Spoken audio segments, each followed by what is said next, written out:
Hi, this is Phil from EDELRID, and this is our flagship positioner, descender, and rescue device, all in one, the Megawatt.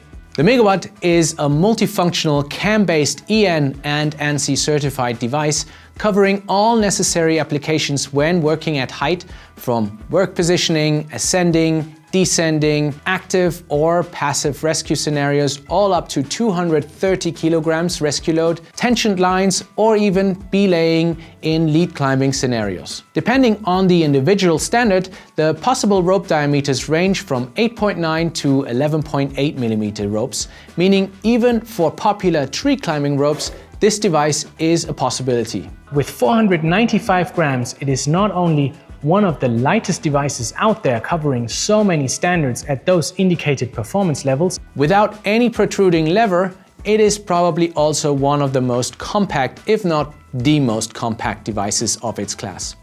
But let's first start into the basic features. The device is attached with a suitable carabiner and can be opened and closed without removing the device from the attachment point. The two-step opening and closing mechanism avoids accidental opening scenarios, and when not closed properly, red markers from both sides make this easy to detect. The attachment hole is built in a size that makes it easily possible to rotate triple lock carabiners, as well as it is shaped in a way that an opening under tension is not even possible, even when the button is operated correctly. Now, inside the device, the self-locking mechanism is caused by an eccentric cam made from hardened high-strength stainless steel. The main exit of the rope channel is then also framed by the same kind of steel and guarantees a maximum durability all around the device. The Megawatt is equipped with an initialized NFC chip that, by tapping your phone and with no special app needed, provides you instantly with all individual technical data of the device in your hands, as well as all other relevant documents like declaration of conformity, manuals, information about safety warnings, as well as the PPE checkup history.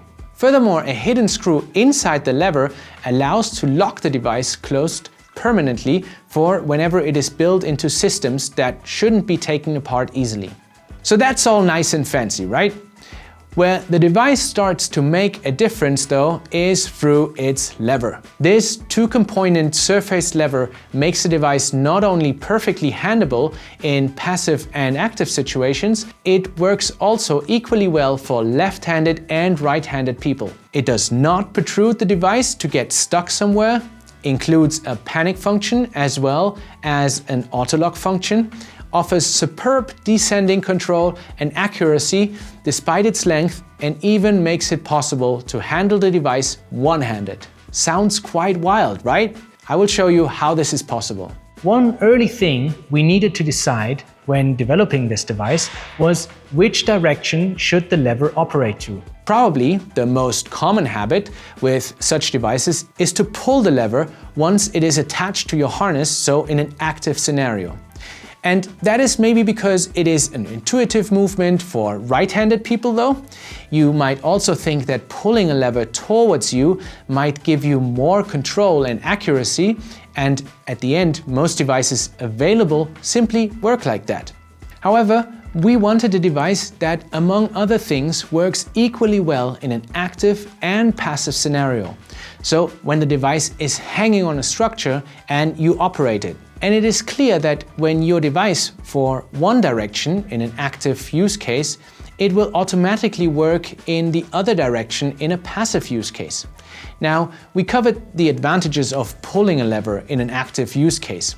It might be intuitive for right-handed people, it just follows the habit most likely, and it might be better controllable that way. In the passive world though, there is a clear winner. Pulling the lever is probably generally superior to pushing the lever.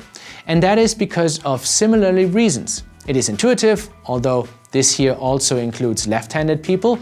You might think it is better controllable, but you also pull the lever into the free space away from the structure, making it better usable in most cases. And that is probably also why there are dedicated devices just for this that have such levers. But remember, choosing a pulling lever for passive use cases means a pushing lever in active use cases.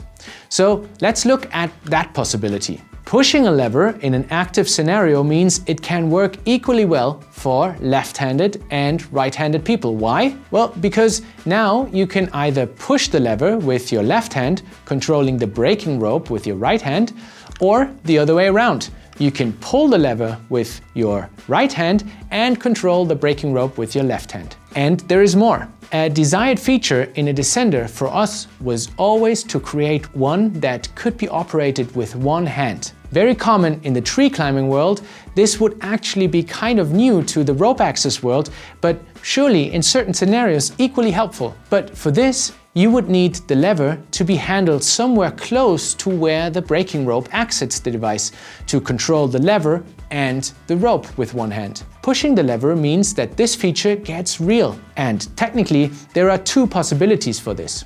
You could either grab both lever and rope from underneath, like shown here, or you could rotate the lever over the panic point into the lower position by holding on tight to the braking rope, and then grab rope and lever from underneath, and that, for example, enables you to operate two devices at the same time, as some applications can sometimes require or be beneficial. Coming to some easier features of the lever, it is spring-loaded, so it always returns to its locking positions. No need to manually lock the device, therefore. Furthermore, when the lever is open too much, it will activate the panic function and stop the descent immediately. But you can also rotate the lever back into its original position. Finally, let's talk about accuracy of a lever. What generally influences a lever's ability to control a specific operation well? And how do we realize this with this short lever? There are two factors influencing a lever's dosability: its operating range, the bigger the better, as well as the needed force, the smaller the better. So when I need little force and can move a lever over a big range, it means it can control whatever action is connected to this very well. The combination of these two factors means improving one of them will result in an increased sensation of control overall. But you can also play with this. For example, if you want or need to decrease one factor but improve the other one at the same time, you can end up with the same amount of dosability for a lever. If you want to understand more of this, let's look at an example. Most devices on the market have an opening range of their levers of about 45 degrees and a lever of the length of 12 centimeters. If you were now to increase one of both factors, say the lever length, for example, to 15 centimeters, the operating control of this lever would also increase, as you would need less force in the same operating range, right? The same sensation would occur if you would keep the lever length but increase the operating range, say to 60 degrees.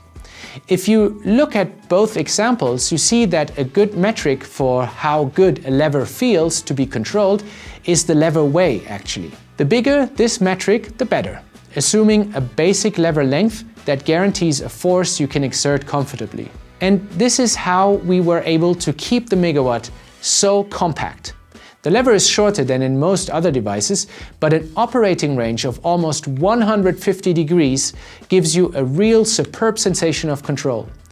And now we add to this that the lever of the Megawatt does not act upon the cam in a linear way, like in most other devices, but it uses a progressive release mechanism.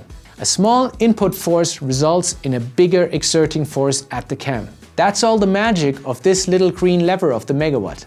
Another combination of products I find worth showing here is to combine it together with our car pulley system. Not only does this give you the probably most compact rescue set to lift someone out of his or her system to then lower, it is also a super quick and efficient way to set up tension lines. Just connect, pull tight, ready to go. So this is the Megawatt. Super versatile in use, smooth to control, and as compact and light as it gets. So stay safe up there and enjoy the view.